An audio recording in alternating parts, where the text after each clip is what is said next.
dan seluruh dari jajaran Kecamatan Pagaden yang saya muliakan, UPTD di jajaran Kecamatan Pagaden, saya mohon maaf keterlambatan karena tadi jam 9 sampai jam 10 mendampingi mantan Kades Belanakan dan Sekdes Belanakan dalam pemeriksaan tambahan.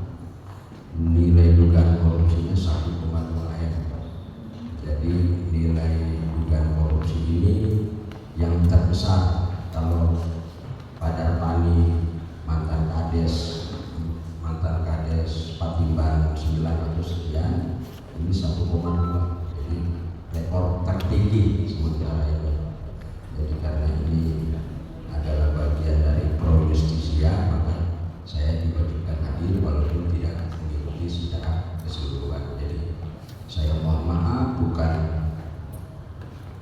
sifatnya merendahkan atau mengesampingkan acara ini. Justru ini acara yang saya tunggu-tunggu, sangat penting bagi kami dari Forum Transparansi Pilkada Subang.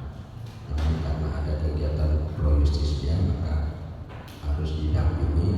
Nanti setelah acara ini selesai, baru kami balik lagi mendampingi. Semuanya bisa dikerjakan lah pada prinsip. Terima kasih yang mulia Bapak Camat Pagaden. Apa yang diutarakan tadi, mohon maaf, ada ini aja dulu kita berhenti. Jadi kembali saya ulangi, SKB surat keputusan bersama Menteri Menpan ARB, kemudian Mendagri, kemudian BKN, Komisi Aparatur Sipil Negara yaitu KASN dan Bawaslu, terdapat di dalam nomor 2 tahun 2022 tentang pedoman pengawasan dan pembinaan, serta pembinaan netralitas ASN dalam pemilu dan pilkada. Jadi tidak hanya berhenti pada saat pemilu saja, tapi terikat juga dalam pilkada. Lanjut, dalam legal standing tersebut, lalu kita masuk kepada implementasi di pilkada. Dalam pilkada ini berarti kita masuk kepada dasar hukumnya Undang-Undang Nomor 10 Tahun 2016 tentang pemilihan gubernur, wakil gubernur, bupati dan wakil bupati, wali kota dan wakil wali kota, sebagaimana perubahannya di dalam Undang-Undang Nomor 6 Tahun 2023. Namun dalam pelaksanaan teknis, menurut Bapak Camat tetap kepada Undang-Undang Nomor 10 Tahun 2014 tersebut, karena perubahannya hanya mengenai pelaksanaan pilkada pada saat COVID. Kalau teknis keseluruhan tetap kepada undang-undang yang lama, Undang-Undang Nomor 10 Tahun 2016. Kemudian masuk lagi kepada pelaksanaan di pilkadanya, berarti kepada Peraturan Komisi Pemilihan Umum Nomor 2 Tahun 2024 tentang jadwal dan tahapan pemilihan gubernur dan wakil gubernur, bupati dan wakil bupati, wali kota dan wakil wali kota. Seperti yang kita ketahui, dalam jadwal tahapan pelaksanaan pilkada beberapa hari yang lalu sudah dalam jadwal pelaksanaan, yaitu pengundian nomor. Jadi para pasangan calon gubernur, wakil gubernur, khususnya di Subang, bupati dan wakil bupati, ketiga kontestan ini sudah mempunyai nomor, baik nomor urut 1, nomor urut 2 dan nomor urut 3. Setahu saya Jimat Aku nomor urut 1, kemudian religius nomor urut 2 dan Aslina nomor urut 3. Nah, masuk lagi kepada pelaksanaannya, yaitu ada di dalam PKPU nomor 8 tahun 2024 sebagaimana perubahannya dalam PKPU nomor 10 tahun 2023. 24 tentang pemilihan gubernur, wakil gubernur, bupati, wakil bupati, dan wali kota, wakil wali kota. Tentunya dalam PKPU yang saya sebutkan, kemudian undang-undang ASN masuk kepada peraturan pemerintahnya, masuk kepada SKB-nya, bicara netralitas ASN dan perangkat desa, tentunya ada sanksi hukumnya apabila netralitas itu tidak dipenuhi. Maka penting untuk kita bersama melihat netralitas ini sebagai satu kewajiban yang harus dilaksanakan. Mengenai keberadaan undang-undang desa untuk perangkat desa, netralitasnya tentu terangkum dalam undang-undang desa. Yang terbaru ada Undang-Undang Nomor 3 Tahun 2024 yang Bapak Camat sebagaimana perubahan ya dari Undang-Undang Nomor 6 Tahun 2024. Di perubahan undang-undang desa ini teknisnya adalah mengenai perpanjangan dan hal-hal yang lainnya. Netralitas, mengenai netralitas ASN adalah bahwa penyelenggaraan kebijakan manajemen aparatur sipil negara berdasarkan asas netralitas. Disitulah yang dikatakan netralitas ASN, mengingat dan menimbang segala kebijakan manajemen aparatur sipil negara dilaksanakan berdasarkan asas netralitas. Itu terdapat di dalam pasal 2 huruf F Undang-Undang Aparatur Sipil Negara Nomor 20 Tahun 2023. Penjelasan mengenai asas netralitas tersebut berarti setiap aparatur sipil negara tidak boleh terpengaruh oleh segala bentuk kepentingan politik, golongan maupun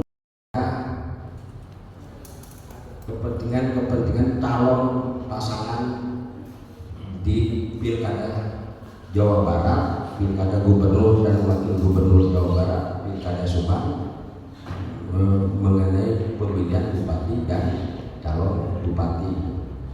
Dan juga netralitas berarti setiap aparatur sipil negara di Kabupaten Subang tidak boleh terpengaruhi dalam bentuk apapun dari para pihak partai politik, dari para pihak pasangan calon gubernur, wakil gubernur dalam Pilkada Jawa Barat, dan bupati, wakil bupati dalam Pilkada Subang.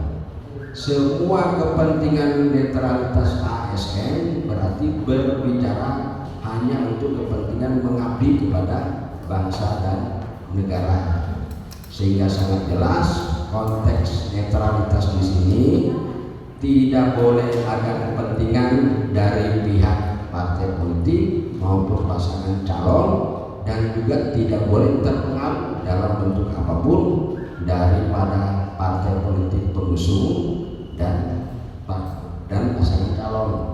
Semua kepentingannya mutlak hanya berpikir pelayanan publik yang lebih baik, lebih kapabel, lebih objektif untuk kepentingan masyarakat, yaitu mengabdi kepada bangsa dan negara. Mengenai hal-hal yang sifatnya tidak boleh dilakukan aparatur sipil negara, tidak secara implisit, secara jelas dituangkan di dalam Undang-Undang Pilkada, Undang-Undang Nomor 10 Tahun 2016. Namun apa saja yang tidak boleh dilakukan oleh aparatur sipil negara terdapat di dalam surat keputusan bersama Menpan RB, Kementerian Dalam Negeri, kemudian BKN, KSN, dan Bawaslu Nomor 2 Tahun 2022 yang saya sebutkan tadi.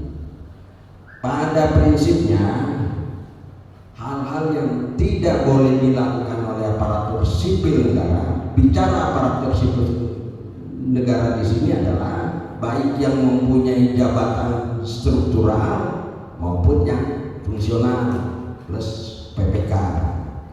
Apa itu yang tidak boleh dilakukan adalah satu, memasang baliho dalam bentuk sosialisasi atau kampanye pasangan calon, baik baliho maupun alat peraga lainnya. Tidak boleh dilakukan oleh aparatur sipil negara maupun perangkat desa. Yang kedua, tidak boleh menyatakan mendukung kepada partai politik dalam kepentingan untuk pilkada. Jadi artinya mendukung ke partai politik menyatakan untuk partai politik tersebut mengusung calon si A dalam pemilihan Bupati Subang, Wakil Bupati Subang, itu juga tidak diperbolehkan. Sehingga netralitas di sini, ASN tidak boleh menyatakan dukungan kepada salah satu partai politik pengusung calon bupati maupun wakil bupati di Pilkada Subang. Yang ketiga, ASN di sini dalam pelaksanaan tahapan Pilkada Subang tidak boleh menghadiri deklarasi, kampanye, sosialisasi atau kegiatan apapun yang dilakukan oleh pasangan calon dalam pemilihan gubernur, wakil gubernur Jawa Barat dan pemilihan bupati, wakil bupati di Kabupaten Subang. Selain tidak boleh menghadiri deklarasi, kampanye dan sosialisasi, ASN juga tidak boleh melakukan kegiatan yang arahnya kegiatan tersebut ditujukan kepada dukungan kepada salah satu pasangan calon. Jadi pemahamannya, kegiatan ini adalah kegiatan pribadi atau kegiatan pemerintah di luar kegiatan tahapan kampanye atau sosialisasi para calon. Namun aparatur sipil negara di sini membuat kegiatan yang lain, contohnya pulang dari kantor mengumpulkan massa di RT RW sekitar, di mana yang melaksanakan kegiatan itu adalah oknum aparatur sipil negara atau perangkat desa. Kegiatan tersebut memang tidak masuk di dalam agenda tahapan pilkada di KPUD dan Bawaslu Subang, namun menjadi agenda pribadi oknum ASN atau perangkat desa yang arahnya kepada mendukung pasangan calon. Hal tersebut juga tidak diperbolehkan.